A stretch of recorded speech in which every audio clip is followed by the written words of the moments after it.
The other acute illness that creates discomfort in us as parents is what they call asthma, asthmatic bronchitis, or the new fabulous name HRAD, hyperreactive airway disease, which simply means your child is wheezing. The child often comes and tells us, I am wheezing, I have a wheeze. They also know what it means. And this also creates a lot of panic. What do we do? Should we nebulize? Should we give Astelin? Should we give steroid inhalers? What should we do for our child? He's uncomfortable. He can't breathe. Is he getting enough oxygen? How do we gauge this? And relatives come and tell you, उसको जल्दी ले जाओ hospital में. देखो उसको तो सांस भी नहीं ली जा रही. कुछ भी हो सकता है. They'll tell you horror stories of children who couldn't breathe and what happened to them. And you want the best for your child. I fully understand that. And how can we do the best for our child? The first is to recognize, is this breathlessness a wheeze or is it coming from a simple nose block? One slide. One of the problems is that often if you put your ear on your child's chest, you hear ghad ghad sound. And I have parents telling me, मैं रात को hospital ले गई उसको, and I nebulize, and I say, but why? Because when I put my ear there, ghad ghad sound आ रहा था.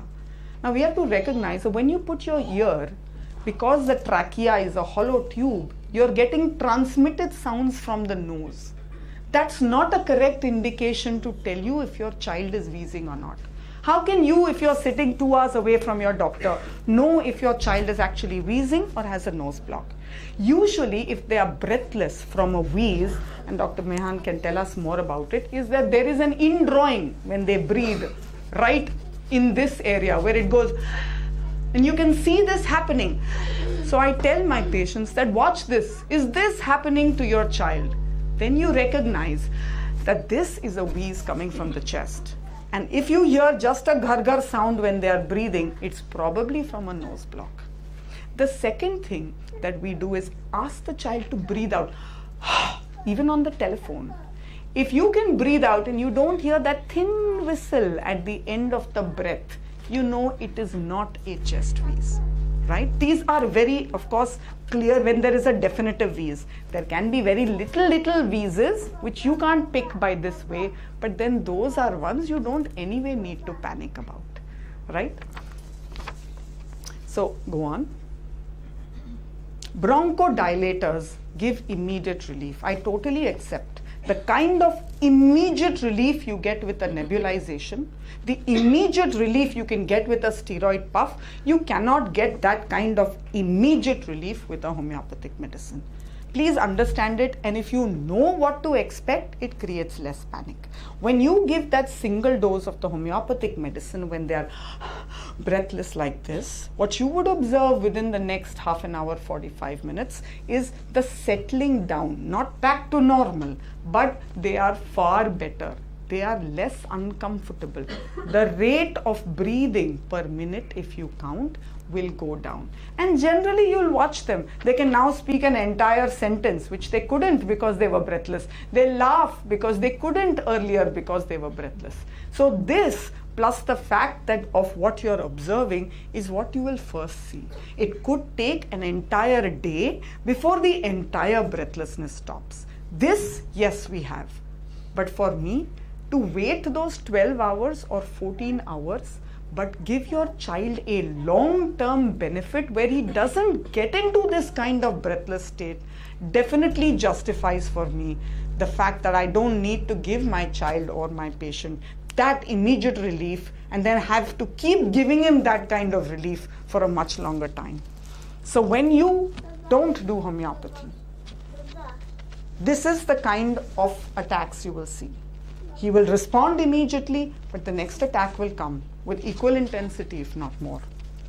When you do homeopathy, you will see the gaps widening between the attacks, the intensity of the peaks getting less and less until they vanish completely. There are those occasional cases that when we start, they never wheeze again. But the majority of it, this is what we're looking for. Don't use mosquitoes. Good nights, all out, aerosols, perfumes, agarbattis, hit all create problems for our children. Colored foods. Go on. Colored foods, powders, talcum powders, don't splash them like this. Scented candles, air fresheners, all sanitizers.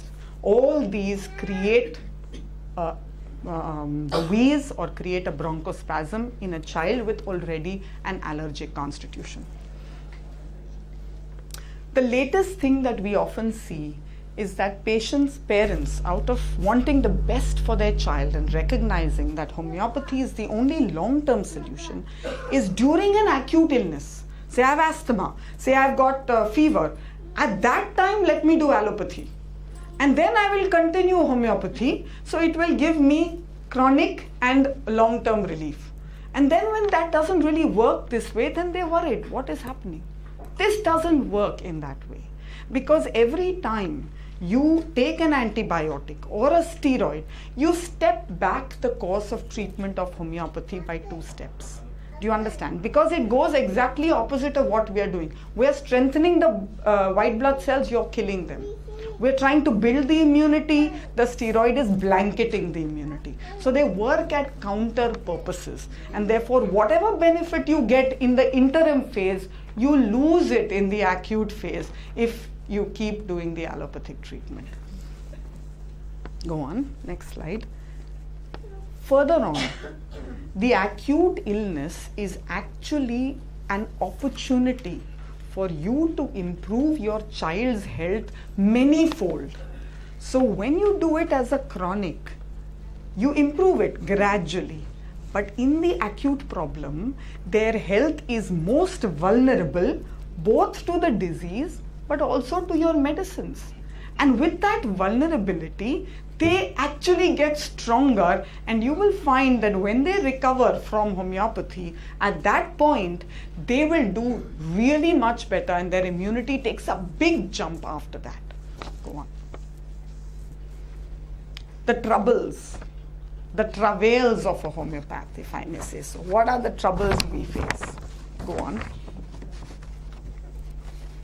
Slide. There is a sword hanging on the time on our head. If you don't get me well in 6 hours, I will go to take allopathy.